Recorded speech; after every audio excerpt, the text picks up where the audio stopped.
All right, what is going on, everyone? Welcome back to the Thrive by Nutrition podcast. Today we have Bryce Calvin here.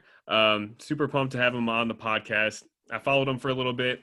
He's been putting out some really, really great content the past, I would say, like 4 weeks, maybe a couple months. You've been really pumping out informative content. I'm really loving the kind of hypertrophy series you're doing, where you kind of cover a different muscle group every single week. On how to progress and build muscle utilizing exercises that work those groups. He also has enormous fucking traps, probably like the biggest traps that I've ever seen. And he's also really freakishly strong. I think you do like stiff-legged deficit deadlifts with like 500 pounds or something like that, which is insane. But yeah, I'm excited to have you on, and I'll kind of let him take the floor and just tell a little bit about yourself, where you're from, your education, things like that. Yeah, man. So I appreciate the compliment on the traps. That always hits home. It's nice. You got to shift that to the calves one day, man. Just always working on the calves. Yeah. But so yeah, I am originally from Houston, Texas. I moved to Columbus, Ohio whenever I graduated high school. Went to Ohio State. I graduated from Ohio State with an exercise science major. Throughout my undergrad, I did internships and worked at private gyms and all that good stuff. And I've trained a million people in person.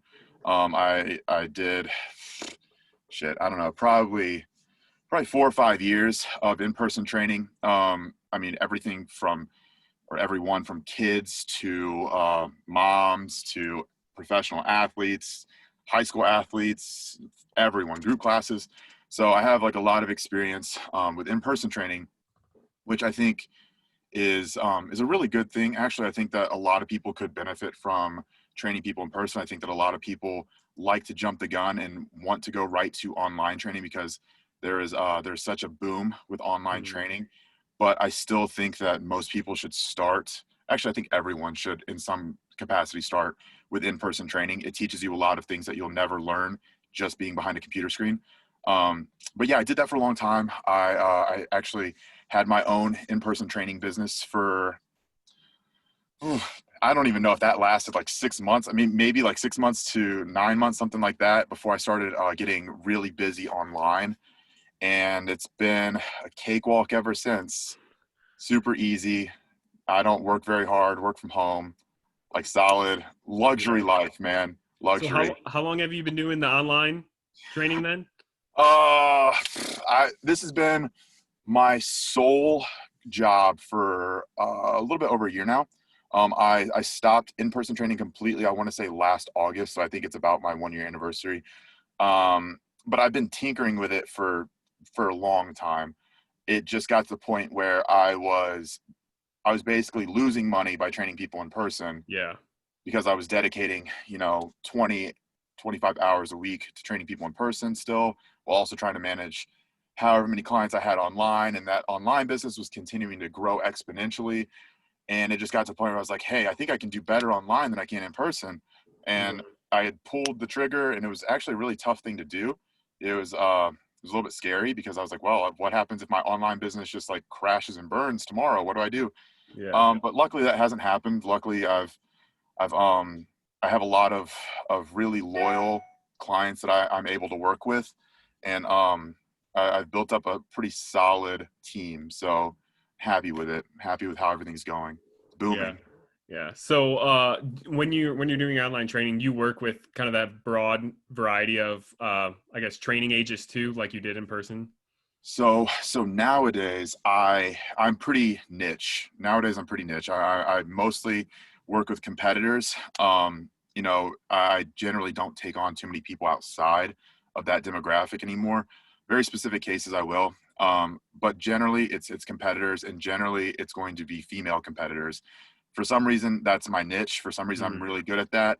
I don't know if it's like a communication thing or, just maybe like the psychology of it. I can just communicate with them very well and I understand. I don't know, maybe I just have the psychology of a woman. Who knows? Yeah. But for some reason, I can kind of get through to them, and I've made it my my career, I guess, to train and help women that compete be successful. So it's been really good. And this year in particular, even with COVID, has been really solid since things have started to open back up and get back to normal with competitions and stuff like that. Like I just had my first girl go pro yesterday, Oh wow, that's and then I sweet. had another girl go pro today. So back-to-back days, back-to-back pros, happy. Again, it's awesome. But I back to your original point, I do have a coach that works with me, and he works with more of a broad spectrum of Okay. people. So he's a little bit better with Gen Pop clients than I am.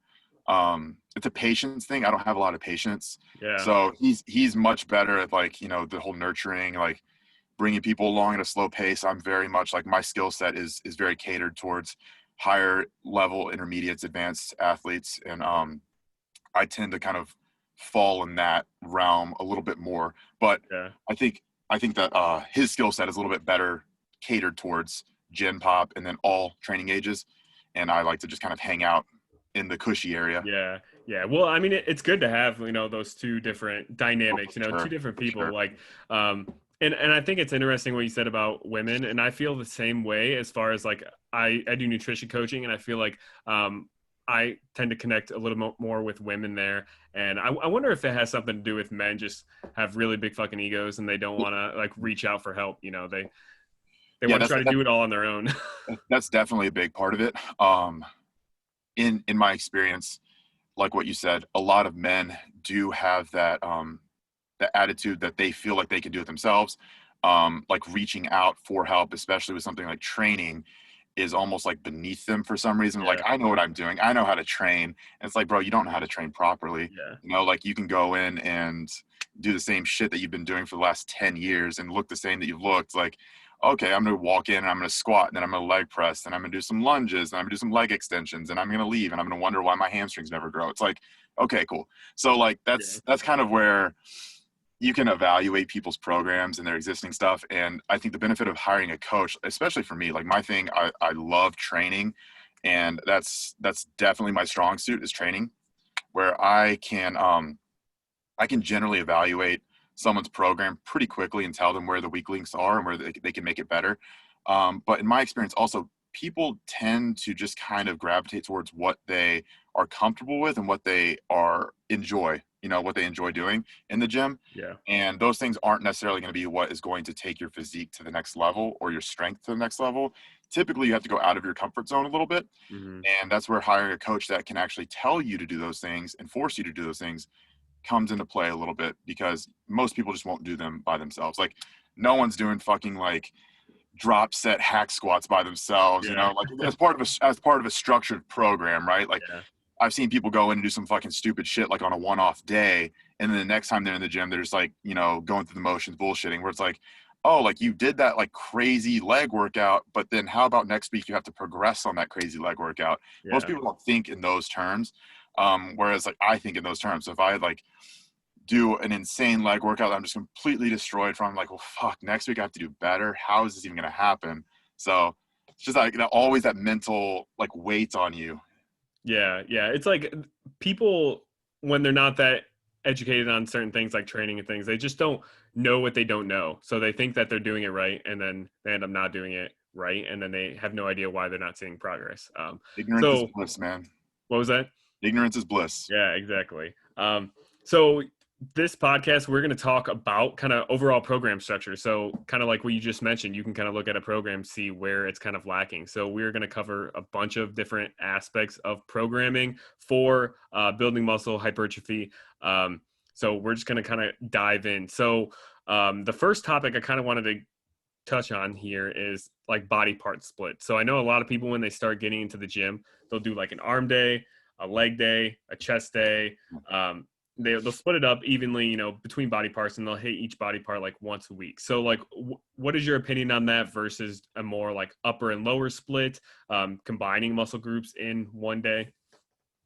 Yeah. So generally, I favor higher frequency. I like higher frequency. I like higher frequency as a tool to get higher volume in. Um, you can only do so much volume in one session, but if you spread that out across the week, you can get more volume in that you can recover from. And also you can keep your intensity higher while doing that volume.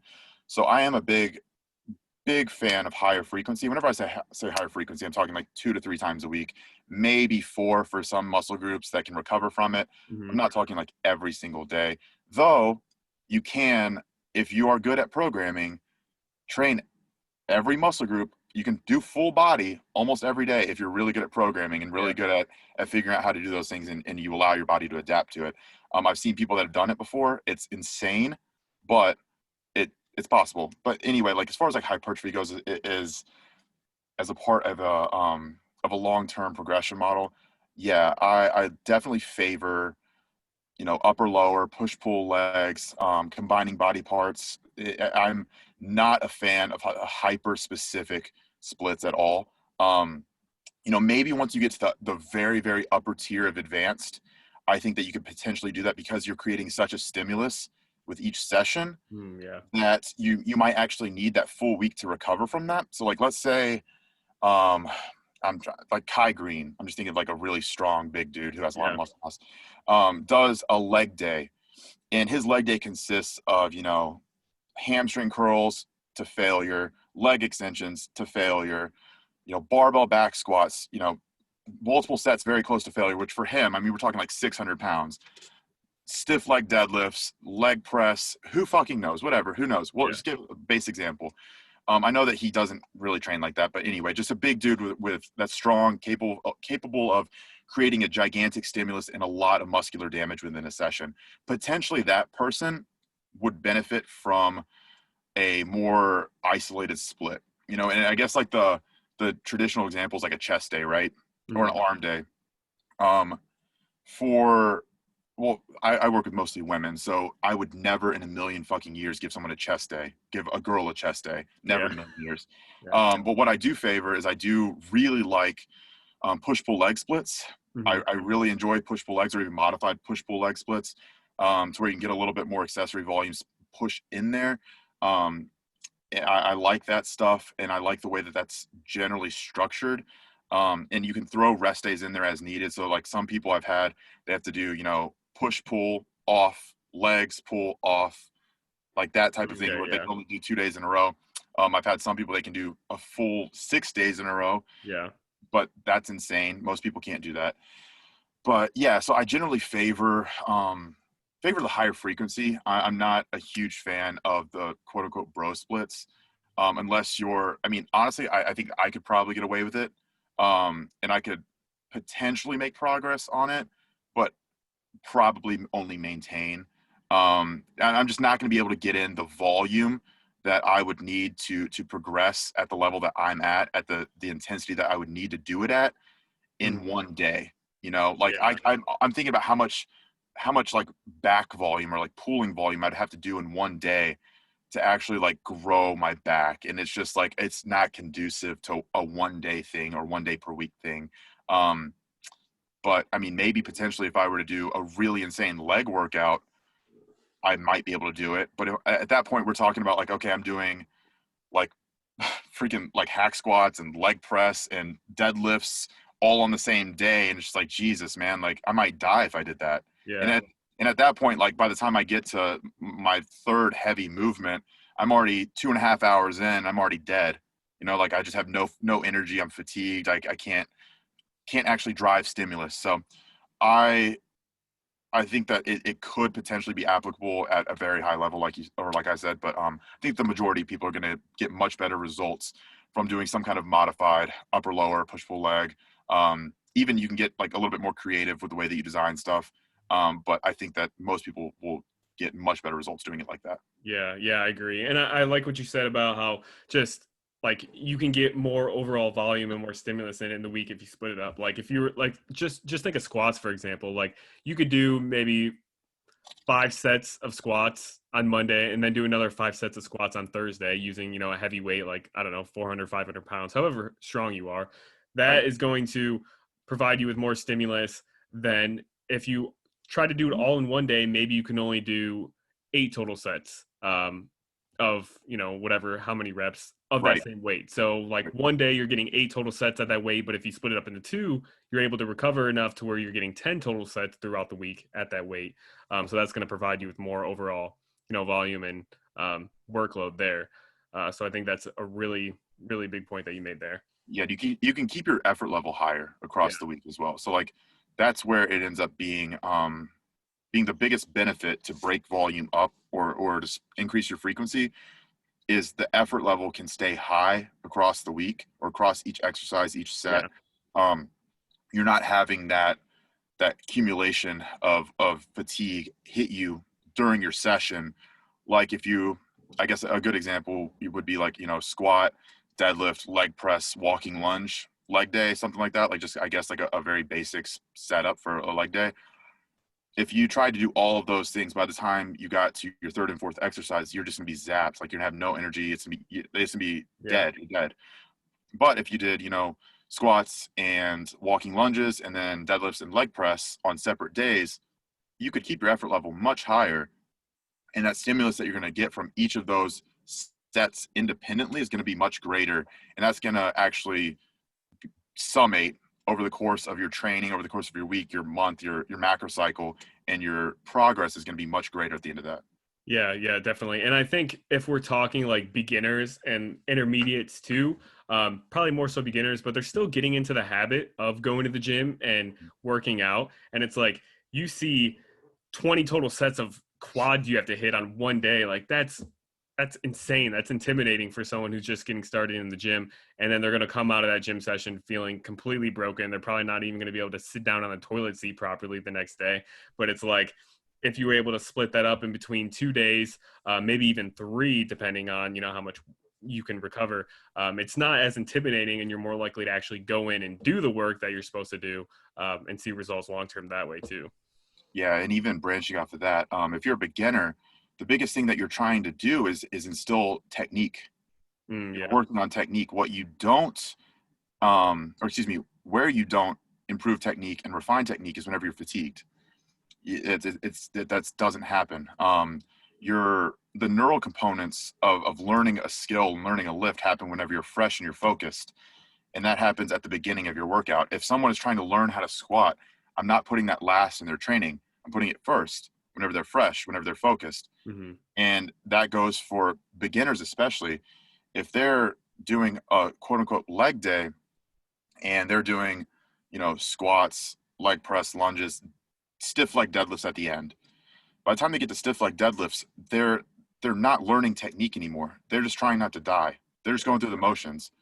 But if you did something like, a 4-day split, let's say 4 days, and you did squats on one day first, and then you did deadlifts on one day first, and then let's say you did squats second on another day, and then deadlifts second on another day, you're getting ample opportunities to learn those skills and those lifts without being in an extremely fatigued state. And another thing about being in a fatigued state trying to learn a lift is the injury risk is very high. So I would always err, I think in general we've made a good point or made a case for higher frequency and Yeah. and against those the one-off programs or the bro splits.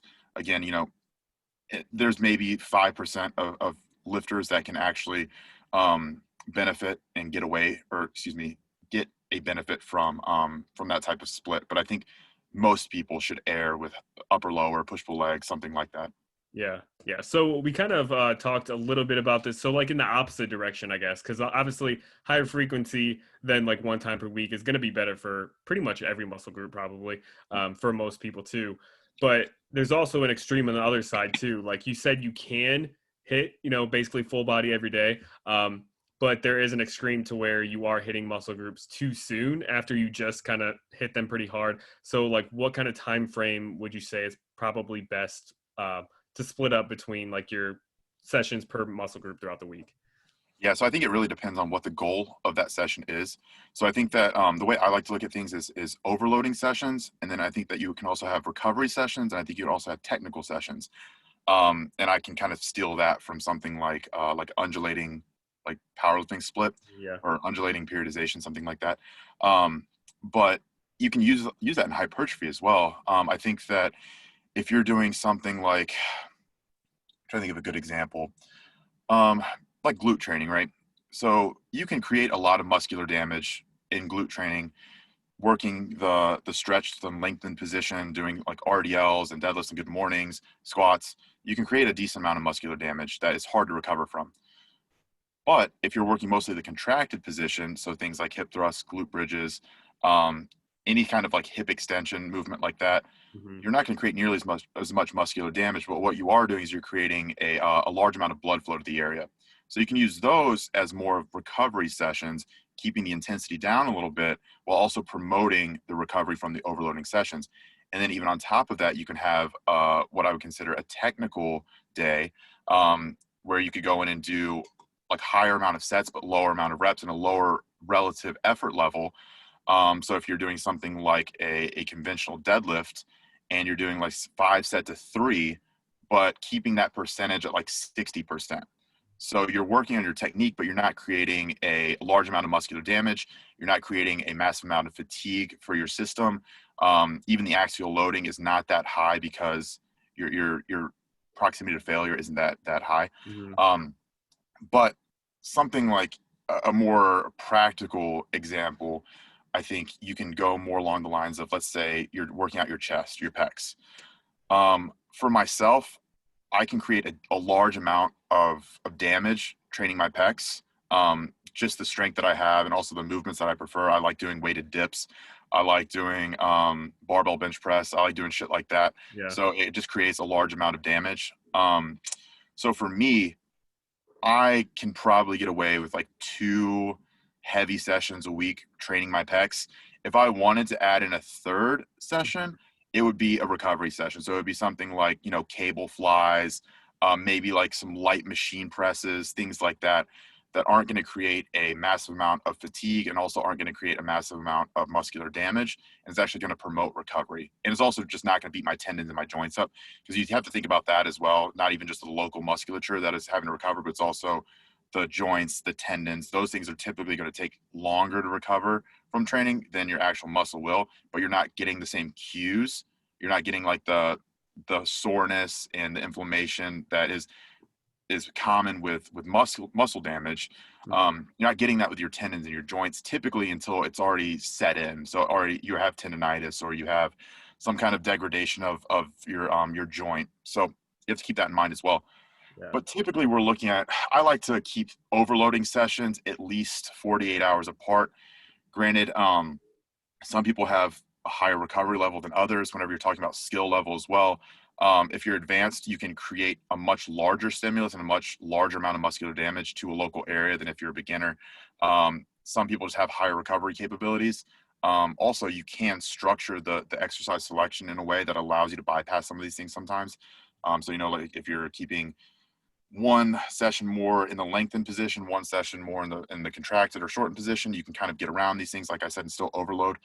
But generally, and also the body part plays a big factor here too. So like, fuck, you can Yeah. probably train your biceps every day without really worrying about too much. Like you're going in doing cable curls, like, Yeah. yeah, I mean, you do 2 sets of cable curls every single day. You're probably not going to be that far off from, your total or your total weekly volume. And also like, let's start getting bicep tendonitis. You're probably not going to be like that sore. Your biceps just generally aren't a muscle, or even delts, right? Like your medial delts don't get sore. Like it's just not a muscle that gets sore Yeah. once it's adapted to training. So you could probably go in and do dumbbell laterals every single day for the next 6 months, and you won't really have, I mean, you're not going to systemically be under recovered from that. You Yeah. probably won't even have local under recovery either. Oh, so wait, so I did have a question about that, just kind of like what your thoughts are on that, because I definitely agree with everything you just said, especially like the delts. Like I've hit delts like 4 times a week before, and I feel like I'm just recovering fine. Um, do you think the reason why it's so easy to recover from things with like bicep exercise and delt exercises is because the overall load in the muscle is just so small compared to like squats? Like people might go in there and do side delts, side raises with like 20 pounds, but they're probably not going to be squatting 20 pounds. So I guess, do you think it's because the overall load on the muscle or the overall load in kind of like systemic fatigue, or both maybe?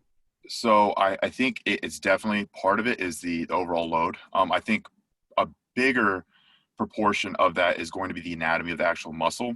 So you look at something like a medial delt, Mm-hmm. there's no loaded stretch component that it goes under. And a loaded stretch is going to be the most damaging part of any kind of muscular contraction or any range of motion. So something like a deficit stiff leg deadlift will fuck your hamstrings up for days. It's because you're working the lengthened portion of the hamstrings and it's getting a massive loaded stretch on it. You can generally do something like standing leg curls all day, every day, and not be that sore because it's mostly the shortened range of the motion. So something like your medial delts or any part of your delts, really, you're only getting a contraction. So you're only getting the shortened part. The actual anatomy of the muscle doesn't allow for a really deep stretch. Same thing with biceps. You can only extend your arm so much before you start getting bony processes in the way that limit the stretch on your biceps. It's one of the reasons why your pecs can get so sore, is because if you're doing something like a dumbbell fly, there really isn't an in range of motion. You're only really limited by, how far you're able to take it comfortably, right? So Yeah. you could technically touch the dumbbells to the floor if you're doing a flat dumbbell fly, and your anatomy can handle it as long as the muscle doesn't explode, right? So same thing with with hamstrings. There's nothing in the way because they're a biarticular joints, because they're crossing the hip. You can get as much of a hamstring stretch as you want without there being anything stopping it from that. But you have some muscles like the quads are eventually going to be limited in their stretch, even though you can get a massive stretch on the quad. So they are able to be damaged. Like, you do something like a heel elevated hack squat or something like that, you're going to get a huge stretch on them. But in general, I think that the load definitely plays a big factor. I think the bigger factor is that lengthened position, and Yeah. also the eccentric. So like with something like biceps, you can really control the eccentric. With something like if you're doing dumbbell laterals, there's only so much you can control the eccentric, right?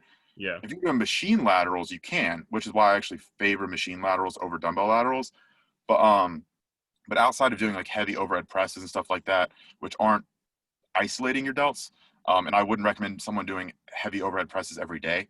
But I trained my delts every single day while the gyms were closed, but I did different variations every day, and it was obviously um, some sessions were more quote unquote recovery, some were like more circuit style training just to get blood flow in there and to get a pump, like do it for like 20 minutes and be done. But I mean, I trained my delts damn near every day during lockdown while the gyms were closed, and I didn't have any negative feedback, Mhm. nothing. I didn't get any joint pain, I didn't have any soreness. But again, I think that it can be a load thing. I mean, obviously your biceps can become under recovered, but in general, I think it's more of the loaded stretch. Yeah. Yeah. No, that makes total sense. So something like the bigger muscle groups that tend to have a bigger or more of a loaded stretch under heavier loads are going to require probably closer to 48 hours at least, depending on obviously your experience level. Yeah, Um, I would say if you're a big strong person, probably more like 72 hours. yeah. If you're more, beginner, intermediate, not using extremely heavy loads, probably more like 48 hours. Obviously something like hamstrings, quads, legs in general, you can really mess up and disrupt. Mhm. Um, but for most people, I would say at least 48 hours, unless you're going to be implementing some kind of recovery sessions in there. Yeah.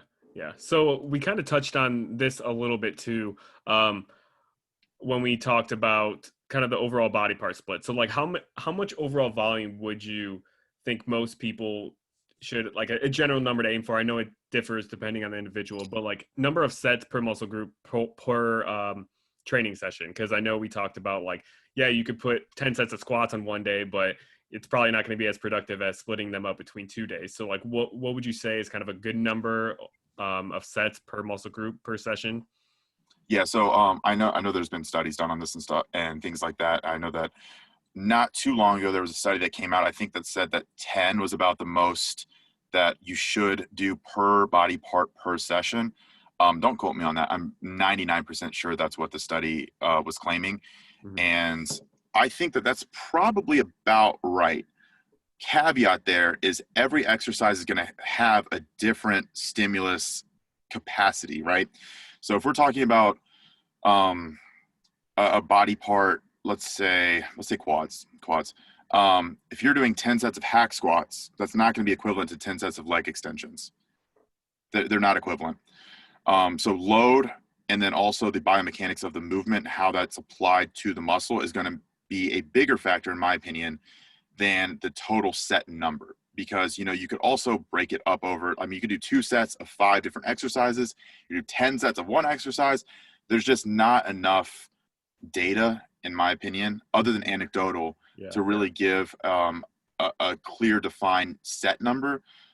But I would err more on the side, you know, like I think if you're doing 10 direct sets for quads in one session, fuck, that's a lot. Yeah. Like that's hard, especially if you're at any level of advanced, you know. For myself, if I were to try and do 10, I mean, I'm just thinking about it right now, Yeah. like maybe like 5 sets of leg extensions and like 5 sets of hack squats, dude, I would die. Like, I mean, I think the most that I generally do now for something like quads, just because I know that I can really destroy myself, is probably like 6, maybe 6 per session. Yeah. I can't do a ton. But for my lats, like for pulling, vertical and horizontal rowing, I can do a shit ton. Not necessarily per session, but like over the course of the week, I can do a ton. And really the only thing I'm limited by per session is time. You know, like Yeah. I just don't have the time. But even high intensities, like I can do very high intensity, a very high volume of high intensity rowing and vertical pulling and horizontal pulling and all that shit. But you know what I'm saying. Yeah. But whenever it comes to even push, like pressing volume, I can't do a lot. So it's going to be individual to different body parts, but also obviously like the person involved is going to be different as well. Yeah. I've had some clients that can handle absurd amounts of volume over the course of the week, and then also there's only so much that I'm comfortable giving them in one session, though, right? So I'm not going to give someone 5 or 6 different exercises of 5 sets each in one session. It's not logistical. Like it's not feasible and practical. But I would say probably 10 to 15 absolute max per session, and that's very dependent on a lot of things. I have to heavily caveat that. Yeah. So I mean, exercise selection is a big one. Body part's a big one. Um, load being used is going to be a big one as well. Tempo, like amount of time spent in the stretch. So if you're going to be implementing pauses or slow eccentrics, that's going to obviously play a factor as well. Yeah, that's a heavily caveated question for me, but I would say that there is a limit, but that limit for myself is typically more of a logistical one. Yeah. So I think I agree with you because I remember hearing about that kind of the studies, and it seems like 10 is kind of the rough number that they would give. So like 10 to 15, someone would start out having that much. How do we know if that's too much? Or I guess you could say, how do you know when it's too little? Like, how do you look at, like, do you just look at your overall progress week to week and see, if you're able to add load or add weight? And if you aren't able to do that, or at least match your performance, then does that tell you that that's too much to recover from and you should bring it down? Or I guess what would be like one way that you could kind of like figure that out over time? So typically what I'll look at is I will look at indicators of under recovery. So there are obvious indicators like systemic soreness, if you're always sore, if your strength is going down or you're not able to match your previous performance. Things like that are very in your face measures, right? And those are pretty pretty large indicators of being under recovered and then potentially like locally overreaching or even acutely overreaching. But if you start a new block or a new mesocycle of training and you're really sore, you have to ask yourself a couple of questions. Am I sore because I'm actually under recovered, or is it because I'm doing novel movements that I haven't done in a while? Is it because I'm doing a split that I necessarily haven't done, or something is new? What is something new, right? Is there something that I haven't done in a while that's causing this soreness? Or potentially it's because I'm coming off of a deload and my fitness level has dropped a little bit, or maybe I'm in a deficit, I just don't have the recovery capabilities, maybe I implemented more cardio, whatever it might be, who knows. So I think that soreness can be a tricky one because you can't base everything off of soreness, but if you are 2, 3, 4 weeks into a mesocycle of training and you're consistently getting the same feedback of soreness and you're not able to match your previous week's effort levels and weights and performance, that's a big one for me. And that's probably the biggest indicator that you're doing too much somewhere. There's under recovery happening somewhere. And you can kind of pinpoint that through training. You can try and see if there's something nutritionally that isn't adding up. Sleep, stress. There's a lot of things that obviously go into to recovery. But in my mind, if we're looking at a single session, the biggest players are going to be soreness levels and then also performance levels week to week. If you're able to add reps, add weight, even add volume as far as like sets, if you can add a set or add multiple sets over the course of a mesocycle, then and you're able to handle it and match your performance and your performance doesn't drop, then you probably weren't under recovered. Mm-hmm. You know, there might have been something acutely that happened that day or that week that was causing that. And that's where things just get tricky. It's hard to monitor this stuff and measure it over time because variables are always changing. But I think the biggest things there to monitor are always just going to be performance and then I guess general soreness, right? Like soreness is just a fucking tough one because there's so many things that can impact that. And so many people play into the soreness equation as a good thing. They're like, oh, soreness is good. I had a good workout. But it's like, dude, if you're like systemically sore and crippled sore every time you do that workout, like it's probably not a good thing. Like you're not adapting, you're not recovering from it. It's not good. So I think that some level of soreness probably a good thing. It's indicative of a stimulating workout and a overloading workout. But if you repeat that exact same session multiple times and you're continuously getting sore, I want to say, okay, very sore, continuously getting very sore, then there's probably something missing. Yeah, no, I think those are great points there. And one thing that I was thinking about too, as you were talking, was back when you mentioned, if you're doing like 5 sets of squats, 5 sets of leg press, then you do 5 sets of stiff leg deadlifts. By the time you get to stiff leg deadlifts, you're not mentally there to really focus on your technique or anything. You're just trying not to die. And I feel like that could be an indicator kind of in real time if you're doing too many sets per muscle group. So if you've already done 10 sets of quads, if you're on set 13 of quads and you just are so mentally drained that you're not able to focus on actually contracting the muscle and doing the movement, it's probably an indicator it's too much in one session too.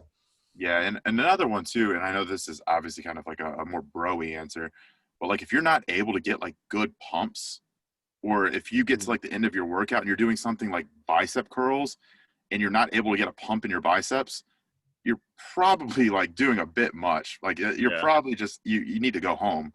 So there are obviously just smaller markers and smaller indicators of overreaching or being under recovered. But the big general ones are, I think performance week to week is going to be the biggest one. If you are able to always increase your performance and you're continuously adding weight and adding reps and beating the previous week, the chances that you're actually under recovered are slim. Yeah. So you kind of talked about this too before. I know you talked that you have, what did you call them? Progressive movements.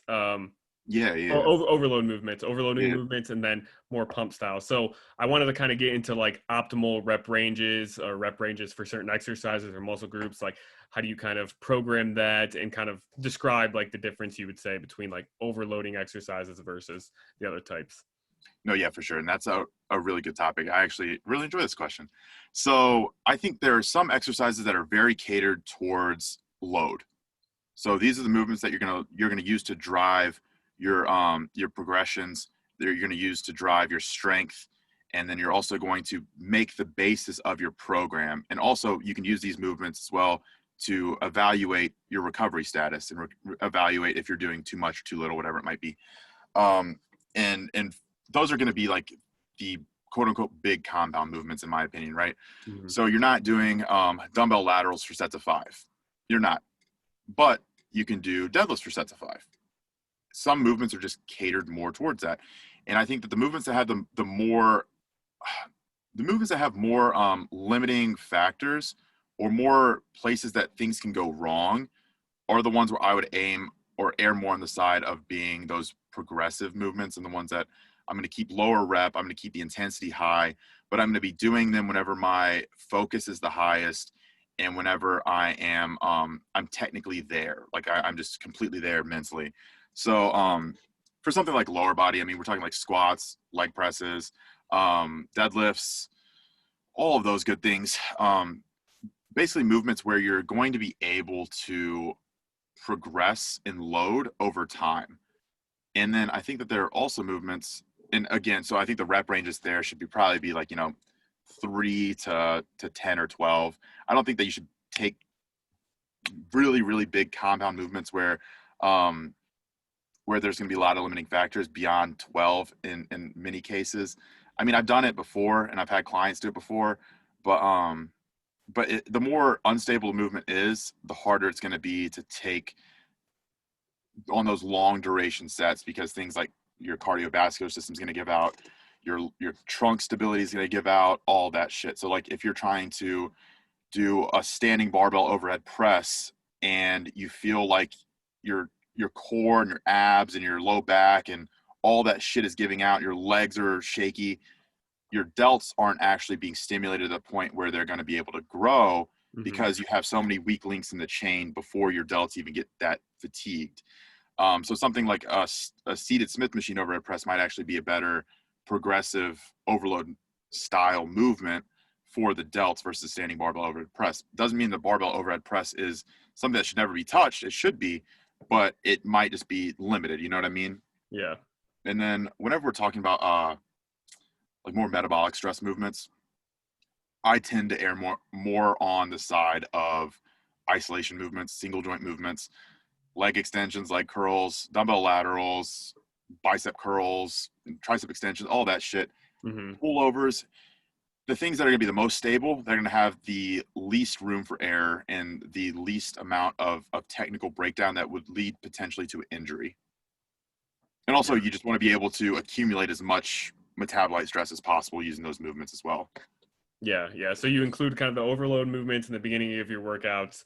How many overload movements do you typically do? Is it usually just like one that you'd say per session, or maybe two? I mean, you could probably do two. In some cases, three, depending on what kind of split you're utilizing. I mean, if you're doing like a full upper split and you're doing like a barbell bench press, a bent over row, and then a seated dumbbell overhead press, you might be able to use all of those movements as your progressions. Mm-hmm. But in general, like I don't want it to be too many movements, because then you're just going to be fatigued, and then you're going to be moving into the next exercise in a fatigued state, which is going to limit the actual load that you're going to be able to use, and then also the technique and the focus that you're able to implement there. Yeah, yeah. And those are the exercises that you're, like you said, you're really trying to focus on week to week, seeing actual like rep progression and or weight progression, like for Right, sure. for sure, And for then sure. the other ones, the metabolic stress ones, you're okay with utilizing the same weight and maybe not exactly getting, more reps every single time in. Yeah, so you can use those exercises more as blood flow type of movements, and then also just to get volume in for that body part.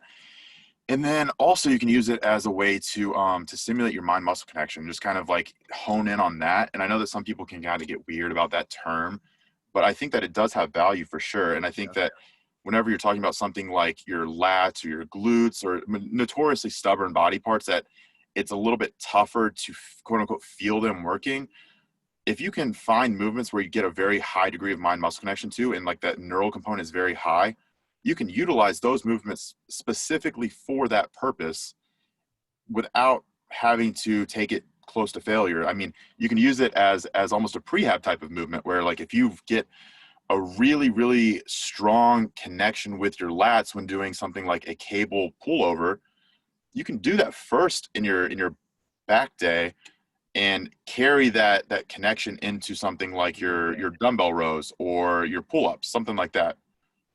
Yeah, yeah, I definitely love that strategy. Using that to ingrain that mind muscle connection, like you said, to where you're Right. able to contract that muscle and use it with the bigger movements then after that. And plus, like using those bigger movements, for overload, it makes more sense because most of the time you're going to be able to utilize more load. So it's easier to add more weight to it, I guess, because you're already utilizing more. Like in a squat, it's easy to add a 2.5 on each side if you have to do Exactly. like the bare minimum to add Mhm. 5 pounds. But like adding 5 pounds to a dumbbell curl, I mean, that's a lot of weight. That's a big percentage of the actual weight you're used to using. So it's harder to go up in weight in those. Exactly. And that comes into play a lot for females too. Mm. So that's why female progressions are typically so much harder than male progressions, and something that you just kind of have to work with them on. If a female is doing an overhead press, they're not going to be able to go from 30-pound dumbbells to 35-pound dumbbells like a male would be able to go from 60s to 65s. It's just it's not the same because the percentage jump is just so much larger. So taking that into account, you might have to implement double and triple progressions into their scheme. So it's like, okay, you did 4 sets of 8 with the 30s week 1, and then by week 4 you're doing, you know, 3 sets of 10 and then 1 set of 9, or 1 set of 9 with the 30s. It's like, well, that's progression. It's not sexy. It's not fun, but like that is progression. And then over the course of another mesocycle, you might be able to get that to 4 sets of 12 with 30s. And then at that point, you can go up to 4 sets of 8 with 35s. Like Yeah.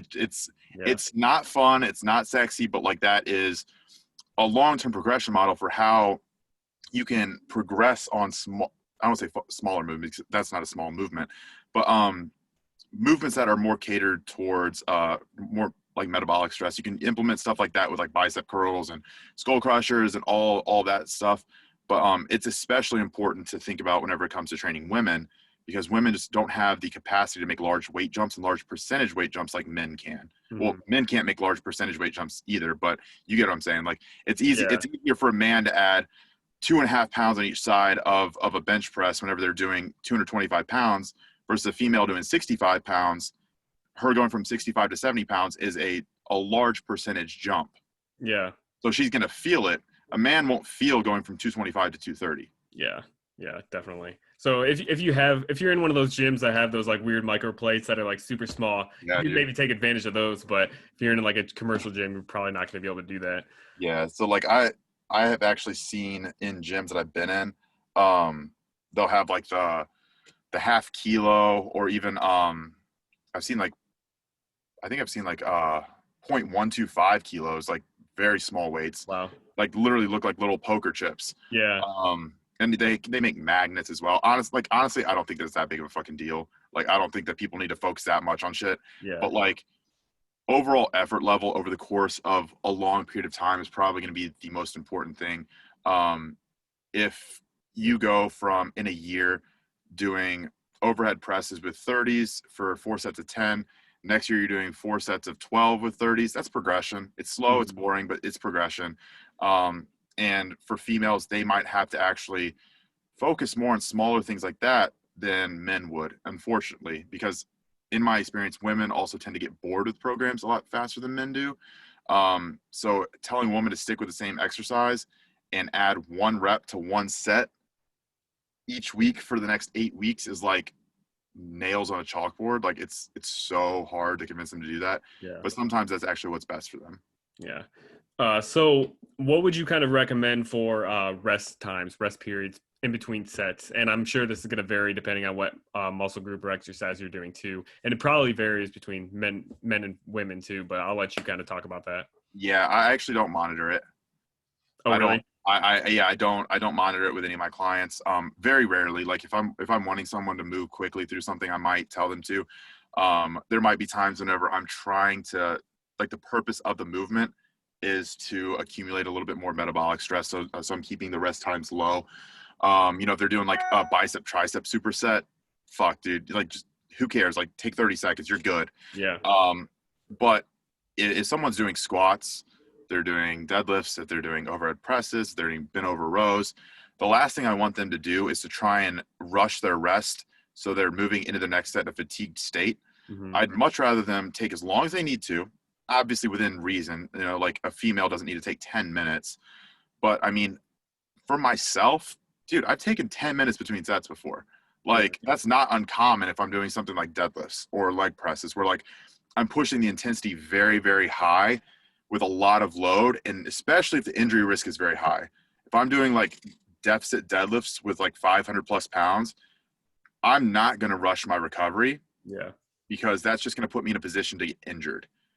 And that's the way that I think about it with my clients as well. I'm like, okay, well, I can tell them to rest 2 minutes, or I can also tell them just rest as long as they need to until they feel recovered.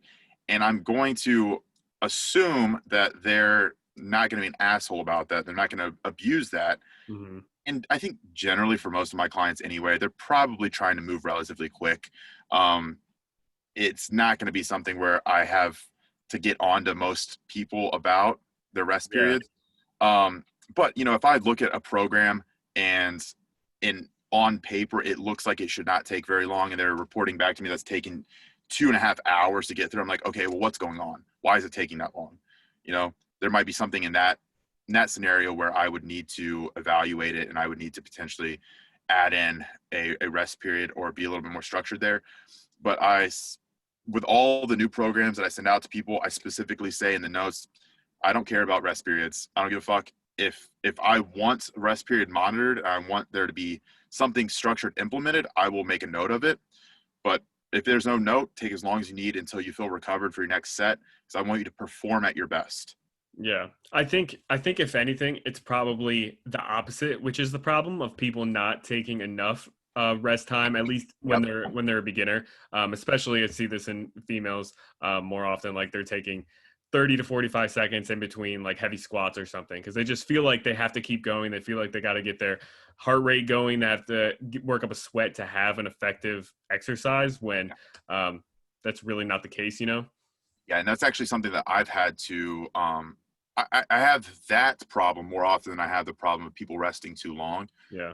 Because I have the problem of some of my girls, like you said, they like to move quick. They like the feeling of their heart pounding. They like looking at their Fitbit or their Apple Watch and seeing like their heart rate elevated. They like seeing the calories burned. But sometimes I just actually have to like have a conversation with them. It's like, hey, it's not the goal right now. Yeah. The goal during your workout is not to burn calories. The goal during your workout is to build muscle. Take your time, slow it down.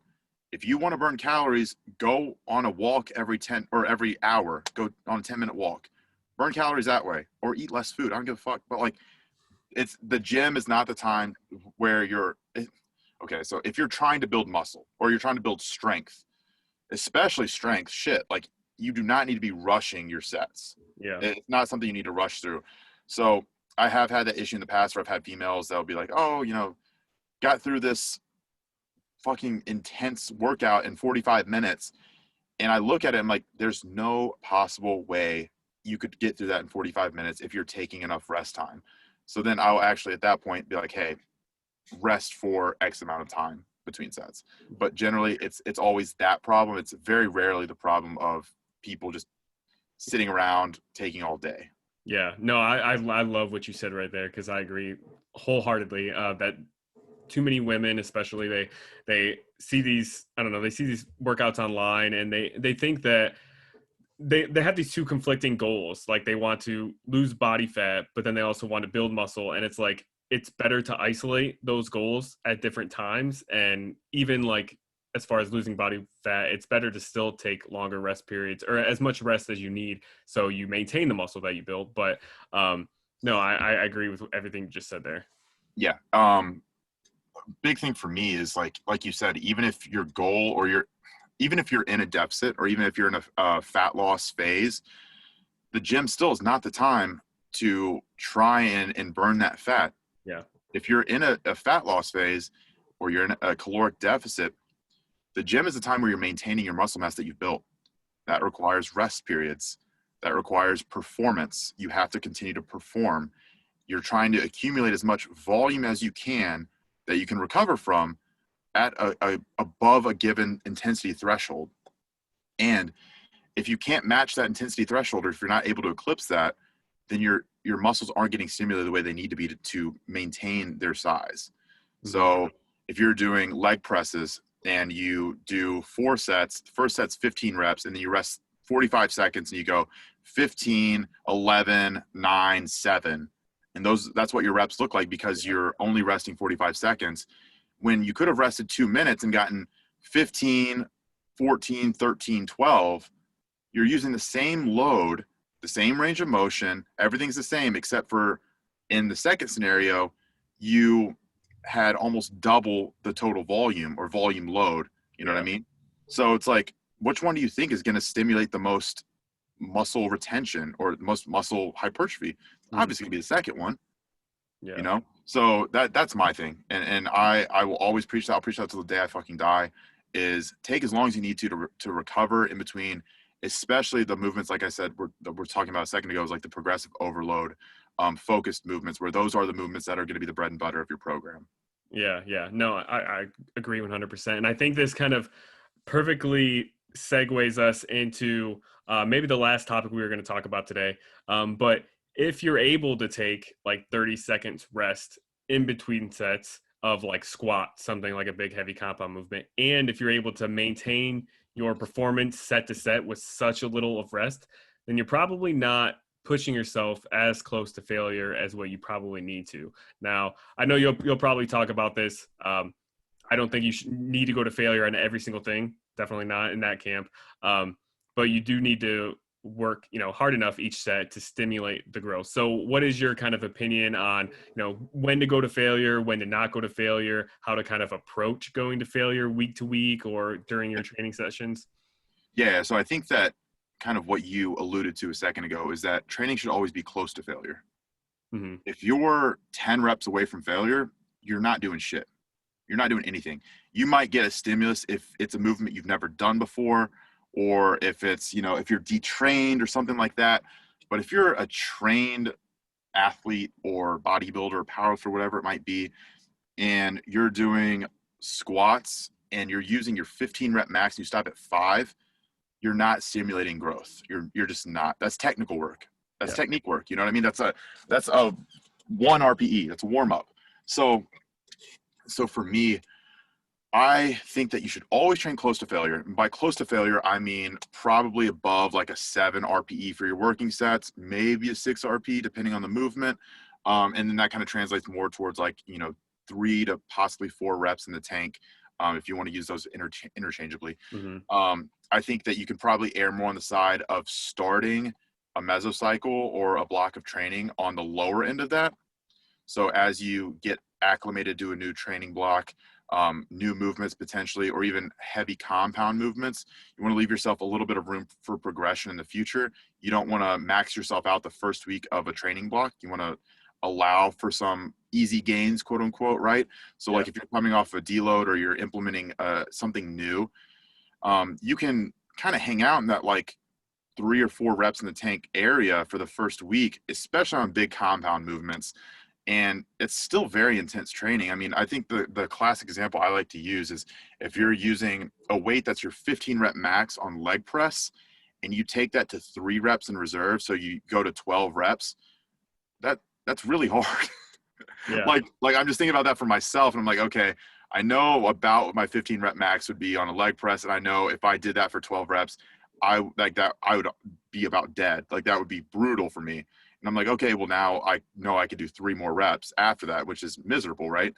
So I think that people have this confusion in their head where it's like that should be easy, but no, it shouldn't be easy, especially whenever we're talking about big compound movements and movements that are uncomfortable to take close to failure. Like it's very uncomfortable to take a squat close to failure, or a leg press or a hack squat, or like walking lunges. Like those are movements that like it takes a certain level of like, I guess, being a crazy ass person, Yeah. or like a little bit like masochistic to take that to that level. But something like a pull up, you could, who's scared of failing on a pull up? No one. No one's scared of failing a pull up, right? Or a dumbbell row, or even, I mean, honestly, even bench press, right? So like for myself, I will never fail a bench press because the idea of having 400 plus pounds on my chest is terrifying for me. Yeah. But if you have a client that their max bench is 135 and they fail on 115, that's not that scary. I mean, they can honestly just roll forward with it. It's not terrifying for them. So there are obviously movements that are going to be a little bit harder to push that proximity to failure with. And I think that's something that has to be learned. You have to understand what failure actually feels like before you can train to failure. I mean, Yeah. it Yeah. seems easy enough, right? But I think that's where I am in disagreement with a lot of people of that preach everything to failure, outside of a very specific demographic of people that I think probably need to do that high of intensity to continue to progress. I mean, we're talking about like high level bodybuilders that have extensive training histories, that their training age is so high, they've done everything. They probably need a mass amount of stimulus like that to actually continue to progress. And generally, those people are also on substances that allow them to recover a little bit easier than the rest of everyone else. But yeah, I think for myself, I didn't actually know how hard I was able to train on my lower body until I pulled back from my failure thinking and implemented what most people consider to be pussy training, which is like reps and reserve. Whenever I started implementing that and I used that as part of a progression model over a long period of time, I understood what hard training actually was. Because it's really easy, like I said earlier, to stick in your comfort zone and do what you think is hard. But whenever you're forced to continue to progress a movement where you don't feel like you can continue to progress it, and you have to do that over the next 8 or 10 or 12 weeks continuously, it's horrible. But again, it's still technically short of failure, right? And Yeah. I think that's where people just get so confused, and it's so easy to say that like training with reps in the tank is easy, or it's, you know, it's a pussy style of training, whatever it might be. But I think that it can be very beneficial for some people to implement that style of training, because most people just don't understand what it actually means to train hard and to fail. um and whenever you just kind of broadly state train to failure, a lot of people pick up on that message that don't know how to do that, especially with the movements I'm talking about right now. Like, again, it's easy to fail in some movements. Some of them aren't very scary. It's not very intimidating to fail on a lat pull down. But something like a leg press, dude, I've never seen anybody fail a leg press, to be honest. Like, I really don't think I've ever seen anybody fail on a leg press. Like, is that because people don't train hard? No. I know a lot of people that train very, very, very hard. It's just Yeah. not like, you just don't train to failure on leg press. It's just not something that people do. So to say to say that, to make that statement, it's almost just like it's just a broad thing that you're throwing out there to tell people to train hard. Like, Yeah. well, yeah, we know that we need to train hard. We all know that we need to train hard, but there needs to be some kind of strategic way to do that, to where we're not just going to run ourselves in the ground. It's also just not a a reckless way, a reckless recommendation, right? So if you're telling everyone they need to train to failure, then I consider that to be reckless, because not everyone needs to train to failure to make progression, and or to progress. And to be honest, like, I think that it's probably going to be very detrimental to most people. If someone isn't technically proficient on every single movement, then, and most people aren't, then making a statement like you need to take every set to failure is it's pretty reckless, in my opinion. And I know that a lot of people that make those statements have caveats in the back of their head for it. Yeah. So like, I know that they are caveated, like low key, but it's sexy to say train to failure. It's sexy to say everything should be super ultra high intensity. Like, you should not be able to move after your set. You should get pinned on the hack squat at the bottom. Like, you should be screaming at the top of your lungs during every set. That's sexy. Like, those are the videos that make people's pages, that like people watch them like, holy shit, look how intense that training is. Yeah. But again, it potentially, that failure training does have some merit at times. But I don't think that it's something that should be done all the time. And I don't think that for sure it should be done. It is something that should be done for all training and experience levels. Yeah. No, I agree 100%. That was one of the main reasons why, like, I don't even know how I found your page, but that was one of the things that you kind of talked about once, and I was like, okay, like this guy, he's got it. Like you're not so caught in the dichotomous thinking to where it's always train to failure all the time, or you're not training hard at all. Because Yeah. I kind of train in like a powerlifting style Yeah. regimen a little bit and add in some bodybuilding stuff kind of at the end, but like when I have weeks or days where I'm doing like a set of 5 on squats or 5 on deadlifts or something at an RP8, like I have to get myself up for that set. Like that's not an easy Yeah. set at all. And I'm broken after that set, even by leaving 1 to 2 reps in the tank. Like that's Right. not an easy set by any means. And that set can affect my fatigue for the next 7 days Yeah. if I get amped up enough for it. So the fact that like that there's people, like some people preach that if you don't train to failure, even if you leave just one rep left in the tank, that it's not hard training. It's just completely false. And yeah, I definitely agree with you there with your take on that. Did you have anything else to add? I know you look like you're about to say something. Oh no. So another big thing, I guess, just another caveat is giving the same recommendations to males and females. I think I've hammered this home a couple of times on whenever I've talked about it or like made a post about it, whatever it might be. But I think that whenever you're talking about a 250-pound male, that, like, for myself, right? I'm 250 pounds. I consider myself relatively strong. If I do a single set to failure on stiff leg deadlifts, I am fucked. I'm destroyed. Not just physically, but also like psychologically. That is just it destroys me. And to even get up for that set and psych myself up for that set is going to impact me for the rest of that session, probably the rest of that day. I'm going to be wrecked. But again, we're talking about something like, I mean, I stiff leg deadlifted a lot of weight before in the past. It's like I'm good at it, so like I can do a lot. If we're talking about a girl doing stiff leg deadlifts with 130 pounds or 135 pounds, whatever it might be, that set could be to failure. It could be the same relative intensity as my set, but she's not going to get nearly as fucked up as I am. It's not the same. It's just not the same. Yeah. The stimulus magnitude is not the same. And that's where my big issue comes from, right? I've seen some very strong females.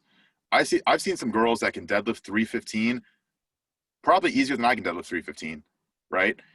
And this doesn't apply to them because they're fucking strong. So they can do this. They can create the same, not the same, but like a similar stimulus, a big stimulus, right? Yeah. But if you're telling, a smaller female who doesn't have the technical prowess to take a stiff leg deadlift to failure with good form while thinking about keeping the tension in her hamstrings and glutes without going into like deep spinal flexion to finish the rep as fatigue sets in, as technique starts to break down, then it's just, again, I consider that recommendation to be pretty reckless, right? Mm-hmm. If someone told me to take a set of stiff leg deadlifts to failure, I'd probably tell them to fuck off. I mean, Yeah. I'll be honest, right? It's the risk versus the reward isn't there for me. Yeah. So typically, even if I'm training at what I would consider max intensity, I will not fail a deadlift. There are certain movements I refuse to fail because that extra potential rep is not worth the risk of me hurting myself. Yeah. Right. Yeah. Right. It's not worth it for me. It's not worth it. But there again, so this kind of caveats into the next point. There are movements where you can take the movements to failure and it doesn't matter. Like it's not going to systemically impact you at all. If you're doing like rope tricep pushdowns and you go to failure, who cares? Do it. Take it to failure. Who gives a shit? Like if you're doing a hyper isolation type movement like that, or like reverse pec decks or anything like very hyper specific things where you're utilizing smaller musculature, very low to moderate loads, mostly in a contracted position, you're not going through like real deep, heavy loaded stretches. You can, if you're beyond like 1 or 2 reps in the tank for your working sets, you're just not working hard enough there. Yeah. So there are obviously specific movements and exercises that cater themselves more towards what I would consider failure training, but those movements, they have to be stable. There has to be a very low level of technical skill needed to perform that movement close to failure. And the injury risk of taking it to failure has to be minimal. Otherwise, it's not worth it, in my opinion. Like, I'm just never going to recommend anybody taking a barbell back squat to failure. Never. Yeah. Never. Never going to tell anyone to fail on a leg press. Never going to tell anyone to fail on a deadlift. I'm never going to tell anyone to fail on a barbell bent over row. Like, it's just, there are certain movements that the risk is not worth the reward. But kind of back to that barbell row example, if someone wants to fail a seal row, I don't give a shit because it's stable and the risk of injury is low. You know, if someone wants to fail on a lat pull down, I don't care. Do it. We can implement intensity techniques on that as well. We can do rest pause. We can push beyond failure. That's totally cool with me as long as you can recover from it. But I'm not going to have someone do a rest pause set of barbell squats or deadlifts. We're never going to do that. Mm-hmm. It's reckless. Unless I would consider that reckless even for me. But I could probably do it and not hurt myself. But I don't trust anybody else. I would never recommend that to anybody else. Yeah. And you would probably do it. And then for the next week, you would be completely wrecked. And then your next session for your hamstrings, you're going to have to do way less load and feel like crap going into that session too. And that session is going to impact all of my future sessions as well. So like if I were to do something like a failure set on deadlifts, that's going to wreck me for my next day, push day. You know, next time I bench, I'm going to be fatigued from my deadlifts the day before, deadlifts 2 days before.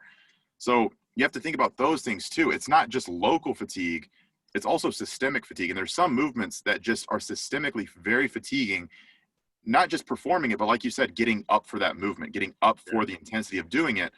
And that psychological component, like having to arouse yourself to perform that movement to that given intensity, it will wreck you. It'll completely wreck you. And then that will affect all of your future training.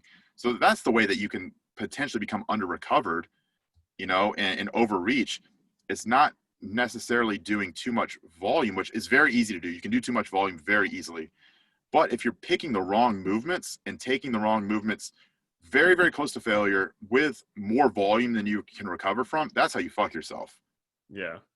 Yeah. And I think there's this thing too, where people, they're like beginners, early intermediates, and they haven't trained to failure yet. So they don't really know what hard training is. And they're so far from failure, like you said, maybe like 6-7+ reps away from failure. And then they hear someone say train to failure. Then they actually end up training 2 to 3 reps or 1 to 2 reps away from failure, not going to absolute failure, but they see better progress, but they think they're going to failure and, you know, preach that they're going to failure. And that's what gave them the progress. But actually they are still leaving a couple reps left in the tank. Yeah, that's a really, really, really good point. And that's actually one of the reasons why I think that utilizing things like RIR, so reps in reserve, or RPE, rate of perceived exertion, those are things I think should be left more towards higher level intermediates and advanced athletes.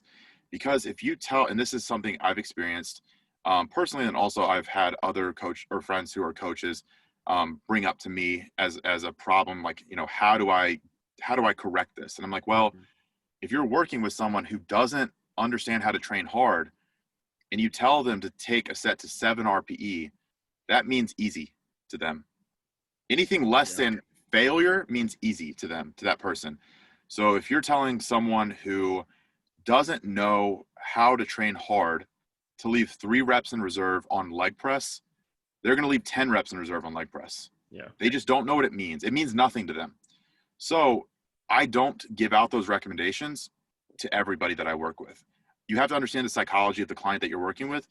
And if I told you 3 reps in reserve on RDLs, you would understand it's going to be hard. Yeah. It's going to be hard. Yeah. It's not going to be failure hard. I'm not going to push that to that point. I'm going to leave some in the tank, but it's still going to be very hard training. If I were to tell that to some of the clients that I've worked with in the past, even some that I work with currently, they would assume easy. And you have to understand the psychology of your clients and also just who they are in general, how hard they're capable of training. Whenever you give out recommendations like that, because especially with what I do online training, so I'm not there watching them. Yeah. So if I have even the smallest inclination that the person I'm working with does not train very, very hard all the time, there's a couple things I can do. But the biggest one is, okay, we're going to just go into this with the assumption that they're not training close to failure on all sets. What we're going to do is we're going to offset that with a little bit more volume and see how they handle it. So instead of doing 2 sets of leg press, we'll just do 3 sets of leg press and see if they can recover from that. Because if they're leaving 5 reps in the tank on those 2 sets, they're not nearly as stimulative as if they were going to 2 reps in the tank. So we can just add on a little bit more volume and kind of try and bring that total stimulation up to the same level as if what they were going to get with 2 sets with 2 reps in the tank. Yeah. So that's just kind of a way that you can rectify those problems. But again, it's not for everyone. And that's why what you said with sometimes whenever you tell people to train to failure and they get better progress, it could just be because now they're actually failing. Now they're actually taking it that far. But generally, it's just going to be because they're training harder than they were previously. Yeah. And they still are probably training short of failure. Yeah. And this is a strategy. I don't know where I heard this from. I don't know if it was Mike Isertel. Don't quote me on that, because I'm not 100% sure if it was him. But Shout out, Mike. yeah. I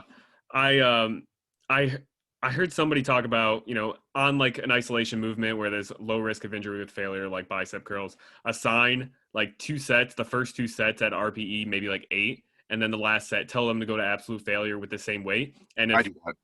yeah. And then the first 2 sets, if they can only get 8 reps at 2 RAR or RPE 8, but then the last set with the same weight, they end up getting 15. Then those first 2 sets obviously weren't, that high of intensity. So that's actually a strategy that I use a lot. Damn, I thought I was fucking creative doing that shit. Guess not. But what I'll Hey, do, maybe it was you that I heard it from, you never know. who knows, man? Who knows? Changing the world.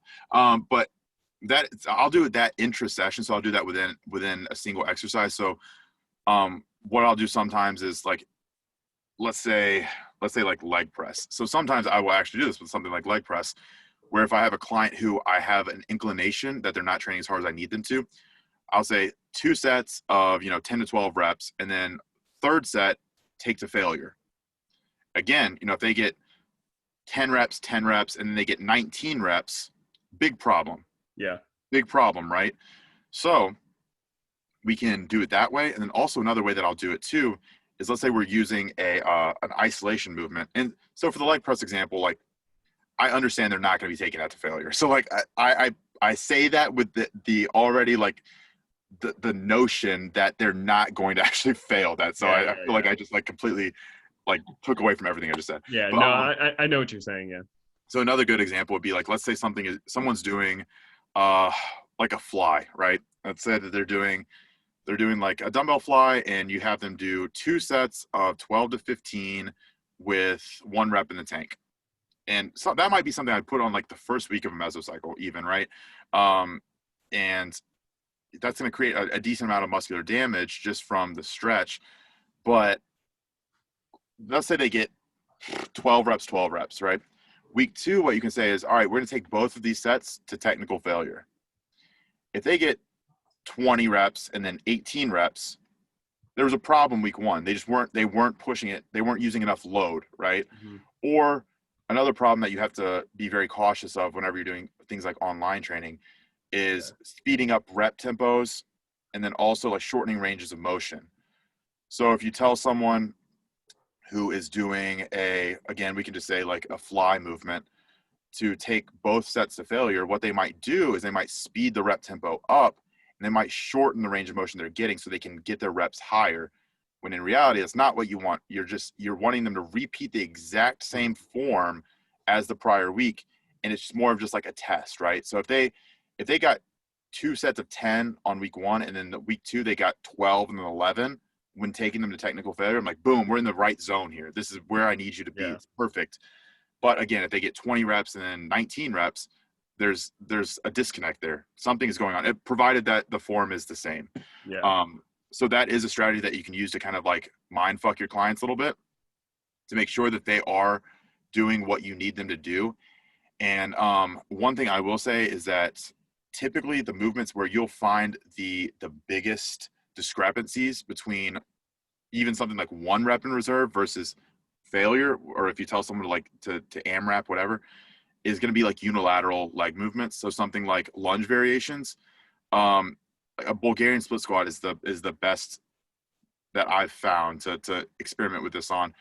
Is if you have someone take, a set of Bulgarians to 1 rep in reserve, and they might get, 12 reps. And then you tell them to AMRAP it, take it to failure. After that, they might get 25 reps. And the discrepancy is insane. And a lot of what it comes down to is a pain threshold thing. Yeah. It's a pain Yeah. threshold thing. Yeah.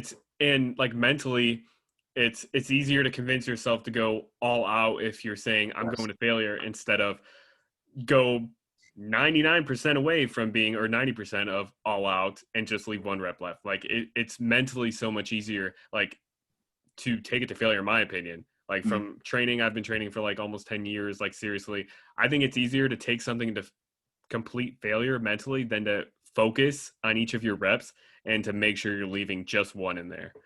It's actually easier for me. It's actually easier for me to do 1 set to failure, to absolute failure, than it is for me to do 3 sets to like 2 or 3 reps in reserve. Yeah. It's so much easier for me to just do 1 set and be like, fuck it, I'm going to do this 1 set. I'm going to zone in and I'm going to just destroy it, versus pulling back and just doing a little bit more volume and keeping my intensity a little bit lower.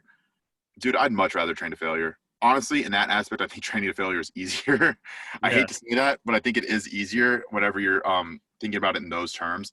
But yeah, it's a big part of what I do is the psychology side too. You just have to you have to know who you're working with, and you have to understand that not everyone is going to be you. Like you can't use the same strategies that you use on yourself with all of your clients, because not everyone thinks the same way as you. You're going to have clients that train harder than you, but then you're also going to have clients that train nowhere near as hard as what you would expect. So then you're going to have to find ways to offset that, to continue to make progress with them. Yeah. Agreed. 100%. So I think we're going over an hour right now. So, and I think we covered pretty much all the topics we kind of laid out. So thank you so much again for hopping on here. I'll be sure to tag you in all of the like kind of promotion posts or whatever that I do when this episode comes out. But just so the audience can kind of know where to find you, like what's your Instagram handle, things like that. Yeah, so I've just started like rebranding a lot of my stuff, which is good. But my business and like my brand that I have now is called Progressive Performance. I have my Instagram for my business, which is Progressive Performance P2. So it's just at Progressive Performance P2, long as shit. My Instagram is Bryce Calvin 23. And I post a decent amount of like informative stuff on there. A lot of like client stuff, some random personal shit, but I try to be as informative and as educational as I possibly can be. I go through motivational lulls like everybody else whenever it comes to posting, but I've been trying to stay on top of my shit and just continue to churn out good info, because I know a lot of people follow me for the information that I put out. So I've been trying to do it. And yeah, if anybody has any questions, they can always shoot me a DM. If anybody wants to work with me, they can always just like fill out an application to work with me, and we can go from there. Yeah, cool. Yeah, definitely give him a follow. He's been putting out really great stuff, especially the past 1 to 2 months. But thanks again for coming on, and I'm sure I'll definitely have you on sometime in the future for sure. Yeah, man, just let me know. Will do.